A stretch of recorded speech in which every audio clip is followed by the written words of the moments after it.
Next standard की तरफ move करते हैं। COP 20 chapter 2 6th edition. ये स्टैंडर्ड किस बारे में बात करता है? एंड ऑफ लाइफ केयर के बारे में।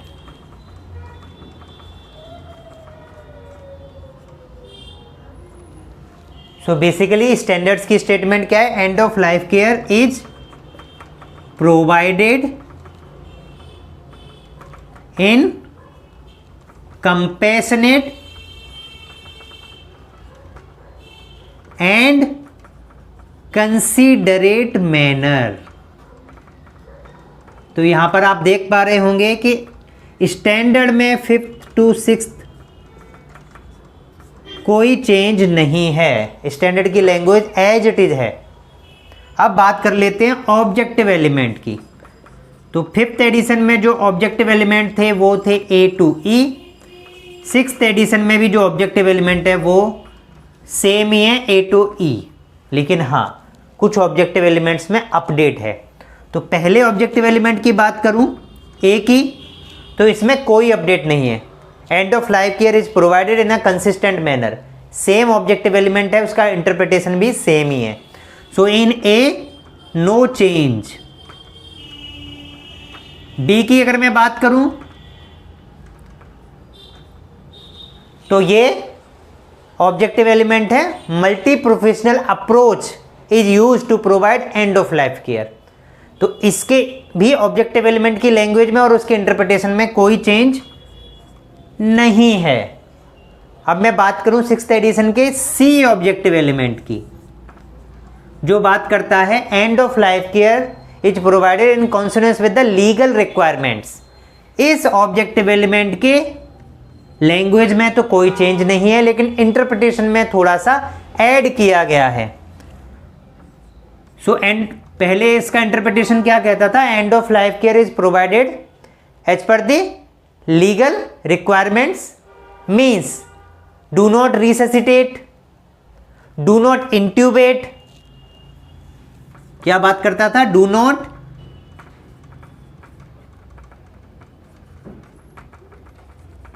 resuscitate, do not re-intubate या allow natural death। ये सब किस बेसिस पे होंगी? As per the law of the land. But 6th edition में, ये तो पहले भी था, 6th एडिशन में सी ऑब्जेक्टिव एलिमेंट में थोड़ा सा रिफरेंस भी दिया गया है।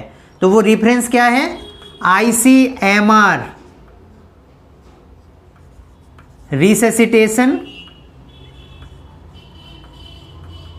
गाइडलाइंस आप फॉलो कर सकते हैं इसका पॉलिसी अपडेट करने के लिए, रिवाइज करने के लिए, या सुप्रीम कोर्ट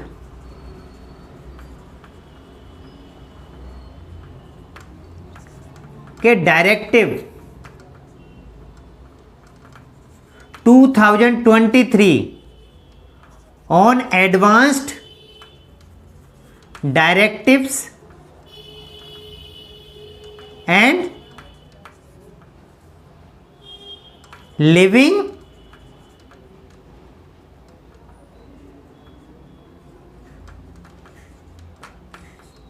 बिल रेफरेंस से आप अपनी पॉलिसी अपडेट या रिवाइज कर सकते हैं इन गाइडलाइंस को फॉलो करके। तो एक तो ये अपडेट आया है आपका 6th एडिशन में सी में। अब डी ऑब्जेक्टिव एलिमेंट की बात करूं तो डी ऑब्जेक्टिव एलिमेंट बात करता है आपका 6th एडिशन का आइडेंटिफिकेशन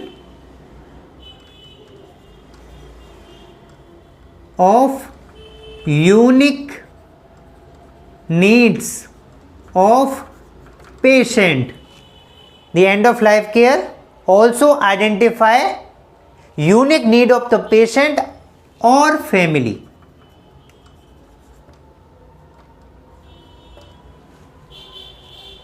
So basically इसमें जो पहले इसके ऑब्जेक्टिव एलिमेंट की लैंग्वेज में तो कोई चेंज नहीं है, अभी भी 6 to 5th एडिशन में सेम है।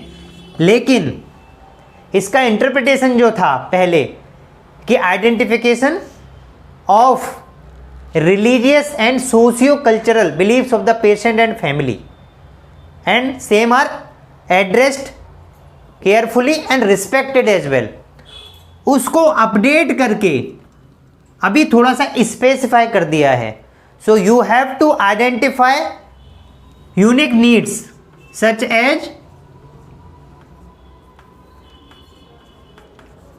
Psychological need, emotional need,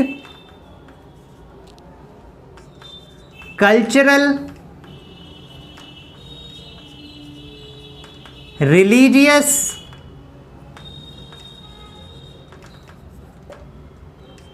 and socio cultural beliefs of patient and family. These things are addressed as well as respected. एक तो ये इंटरप्रिटेशन में बहुत डिटेल में एक्सप्लेन कर दिया गया है। दूसरा, एजुकेशन टू स्टाफ, ये चीज भी अपडेट आई है। Staff must be educated about the unique need identification of the patient at the end of life, ये भी अपडेट आया है इस डी ऑब्जेक्टिव एलिमेंट में, इसके इंटरप्रिटेशन में बेसिकली। अब बात करूं लास्ट ऑब्जेक्टिव एलिमेंट ई की 6th एडिशन में, तो ये ऑब्जेक्टिव एलिमेंट किस बारे में बात करता है? Symptomatic treatment. किस बारे में बात करता है? Symptomatic treatment is provided and where appropriate pain elevation measures are taken. तो इस ऑब्जेक्टिव एलिमेंट में और इसके इंटरप्रिटेशन में कोई चेंज नहीं आया है। तो ये 6th एडिशन का COP 20 का यही अपडेट है,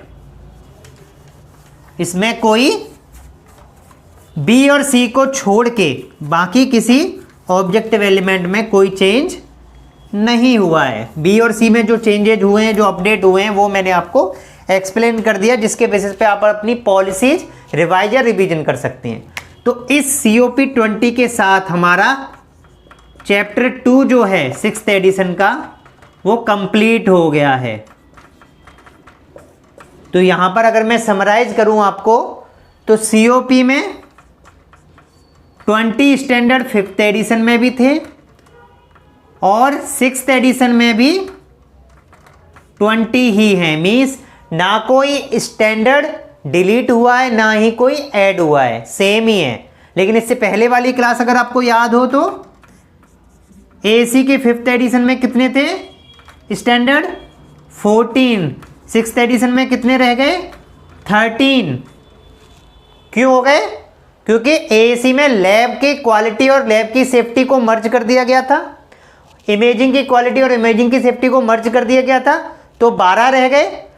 बट एक 11 नंबर जो था वो नया स्टैंडर्ड ऐड हो गया था AC चैप्टर में, तो इसलिए 13 इसमें रह गए थे। ओके, तो अब नेक्स्ट क्लास में हम मिलेंगे MOM चैप्टर 3rd चैप्टर की क्लास में। यहां तक क्लियर COP चैप्टर? मैं बार बार आपको रिकमेंड करूंगा COP की क्लास जो आपको 5th एडिशन में जो मैंने पहले आपको पढ़ाई है, जिस किसी को भी कॉन्सेप्ट क्लियर नहीं है वो क्लास जरूर अटेंड करें, तो डिटेल में पूरा समझ में आने आएगा, ये मेरी आशा है। ठीक है, चलिए, थैंक यू।